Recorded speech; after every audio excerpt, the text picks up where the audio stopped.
Yo, what's up bro? Balik lagi di Uki Kevin Official. Nah, di video kali ini aku membahas tentang lagi nih ya, tentang Linda yang kerasukan arwahnya Vina yang tapi emang sudah tahu ceritanya dari awal katanya gitu sih. Ini para netizen yang mau tahu akhirnya memberikan komentarnya ya. Videonya seperti apa? Yuk kita tonton videonya guys. Updatean Vina yang mana aku tahu dari temenku lah ada gitu ya yang bilang kalau sebetulnya Linda itu nggak kesurupan, tau nggak? Jadi sebetulnya dia itu Ada di TKP. sudah mendengar semua ceritanya secara lengkap itu dari Egy. Atau bisa Dan juga dia seperti itu. pura-pura kesurupan untuk menceritakan semuanya katanya gitu. Jadi sebetulnya dia nggak kesurupan. Terus kata sekarang dia nikah sama Eki. Katanya seperti itu, dan itu ada beberapa foto yang menunjukkan kalau iya, dan mereka berdua itu katanya sekarang itu badannya agak sedikit berubah, jadi lebih Gemuk. semok daripada sebelumnya. Jadinya orang tuh bingung gitu, ini bukan ya, kan kita bicara 2016, sekarang 8 tahun yang lalu guys gitu loh. Iya, secara fisik juga kan pasti beda ya. Kayak aku dulu kurus, sekarang jadi gendut. Karena ya secara usia dan ini pasti makin gemuk ya. Kalau usia makin bertambah makin gemuk guys. Rata-rata orang-orang itu sekurus apapun pasti bakal gemuk dan berubah, pasti akan berubah fisiknya. Jadi katanya seperti itu, makanya banyak sekali orang di luar sana yang minta supaya Linda atau siapapun namamu Benar, bersuara. iya bersuara.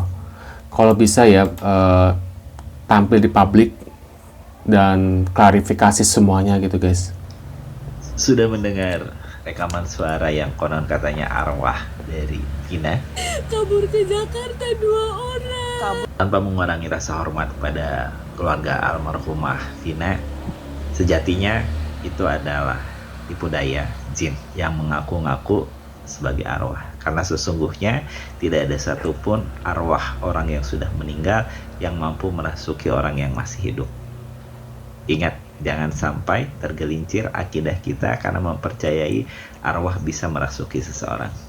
Gue yang nggak suka nonton film horor dan nggak pernah nih seumur hidup gue, akhirnya kemarin semi kejebak gitu lah ya nonton film Vina sebelum 7 hari. Dan karena gue awalnya ngerasa kalau film ini tuh diangkat dari kisah nyata kan, jadi gue pikir kayak lebih ke thriller gitu, bukan horor. Tapi end up film ini tuh film horor, which is sebenarnya it's okay karena gue dari situ jadi bisa tahu cerita sebenarnya, ya nggak sebenarnya lah, cerita yang digambarin lewat film itu gimana kasusnya Vina. Karena pas kasus ini heboh-hebohnya, kebetulan gue lagi kuliah di luar negeri, jadi gue nggak terlalu memperhatikan berita-berita kriminal yang ada di Indonesia. Kalau gue lihat dari filmnya, pelaku utama atau dalang utama dari tindak kejahatan yang dilakukan sama almarhumah Vina ini, yang namanya Egy ya, itu adalah anak dari seorang polisi. Ternyata kalau berdasarkan keterangan kepolisian guys, yang merupakan anak dari polisi itu adalah Muhammad Rizky atau Eki, yang merupakan salah satu korban juga gitu. Sedangkan kalau menurut kepolisian lagi nih, baru-baru ini dipertegas kalau terduga pelaku yang namanya Egy itu tuh belum ada fakta persidangan atau keterangan yang menyatakan kalau dia ini adalah anak polisi. Berarti dari sini kita bisa ngerti dong sebagai audiens kalau memang sampai sekarang tuh belum ada keterangan bahwa si terduga pelaku atau Egy ini adalah anak polisi. Tapi belum ada keterangan ya guys, bukan anak polisi gitu. Ngerti gak sih? Kayak belibet deh, tapi ya kayak gitu maksud gue. Memang dugaan kalau salah satu pelaku itu adalah anak orang penting di negeri ini tuh muncul setelah kakaknya Vina, Marliana tuh nyebutin kalau waktu kerasukan si Linda, temennya almarhumah Vina itu bilang kalau memang si Egy ini adalah keturunan dari polisi gitu. Nah pas tanggal 16 Mei 2024 lalu nih, waktu pihak keluarganya almarhumah Vina ini ketemu sama Bang Hotman Paris, Bang Hotman ini juga menduga ada keterlibatan oknum aparat untuk melindungi ketiga pelaku yang sampai sekarang tuh belum ketangkap. Soalnya ke-8 pelaku tindak kejahatan terhadap almarhumah Vina ini sempat ngeganti keterangan mereka secara bersamaan. Awalnya pas di BAP, semua pelaku yang tertangkap itu mengakui adanya keterlibatan 3 orang pelaku lainnya yang masih belum ketangkap itu. Tapi setelah beberapa waktu kemudian, ke-8 orang ini secara bersamaan itu membantah adanya keterlibatan 3 pelaku yang belum ketangkap ini. Lah, kok bisa gini kan? Makanya ini yang dicurigain sama Bang Hotman gitu loh. Dan apalagi nih menurut kesaksian dari kakaknya rumahnya almarhumah Vina yaitu Marliana dan juga produser filmnya Vina ini, waktu proses film ini dibuat ada orang yang datengin mereka gitu. Kalau menurut keterangan kakaknya Vina Marliana sih ada orang yang datengin ke rumahnya dia dan nanyain gitu kenapa kok kasih izin film ini dibuat, nanti kan bikin nama jelek pihak kepolisian. Assalamualaikum warahmatullahi wabarakatuh. Untuk mantan Bupati Cirebon yang telah disebut oleh Hotman Paris ya sebagai orang yang patut diduga katanya anaknya terlibat dalam peristiwa hukum Vina Cirebon, saya siap mendampingi Bapak untuk melawan Hotman Paris. Bapak mantan wali atau Bupati Cirebon, saya siap mendampingi Bapak untuk menghadapi Hotman Paris. Ya. Saya sikat Hotman Paris. Asal Bapak bersedia menunjuk saya sebagai lawyer. Saya siap melawan Hotman Paris. Ya, terkait dengan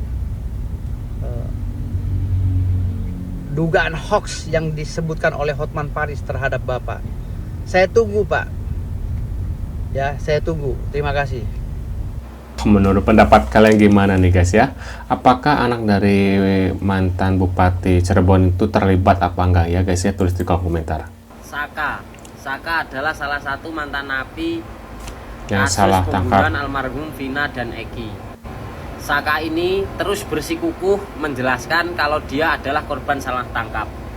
Tapi dari ketiga penjelasan Saka ini yang saya lihat penjelasan Saka ini blunder. Gimana nggak blunder? Video ke-1 yang saya lihat, dia katanya mau ngisi bensin disuruh pamannya. Dan dia mau pulang, mau nganterin motor ke pamannya, tahu-tahu ditangkap. Terus video kedua yang saya lihat, dia mau nganterin temennya ke bengkel. Terus dia mau pulang lewat jalan mana gitu. Terus ada rahasia polisi. Dia sama teman-temannya itu nggak bawa helm, jadi dia takut. Terus video ketiga yang saya lihat, dia disuruh isi bensin sama adiknya Kak Sandi. Nah, ini yang bener ke bengkel ngisi bensin apa main bola? Main bola. Nah, masalah bener enggaknya penjelasan Saka ini biar teman-teman sendiri yang menjawabnya. Saya nggak tahu, tetapi itu adalah naluri seorang dokter forensik yang begitu. Padahal tadinya tidak ada clue sama sekali. Dan di situ kita lihat tersangka dari satu kasus pembunuhan biasanya orang paling dekat. Iya. Menurut pendapat kalian gimana nih? Apakah Saka Tatal ini ya? Kayaknya dari wajahnya Saka Tatal aja kelihatan banyak bohong ya guys menurut pendapat aku ya. Dan mudah-mudahan pihak kepolisian ini cepet-cepetlah menuntaskannya biar nama baiknya ini, tapi bukan berarti cepet-cepet atau salah tangkap gitu loh guys ya. Supaya apa ya, nama baiknya ini cuma kalau bisa cepetlah ini gitu ya terselesaikan dengan baik tanpa ada yang dirugikan gitu loh guys. Menurut pendapat kalian gimana nih setelah melihat video ini guys? Ada komentar apa? Tulis di kolom komentar. Terima kasih sudah mampir dan jangan lupa bantu subscribe channel Oke Kevin Official dan sampai jumpa di episode. Sampai jumpa di video selanjutnya. Maaf guys. See you guys.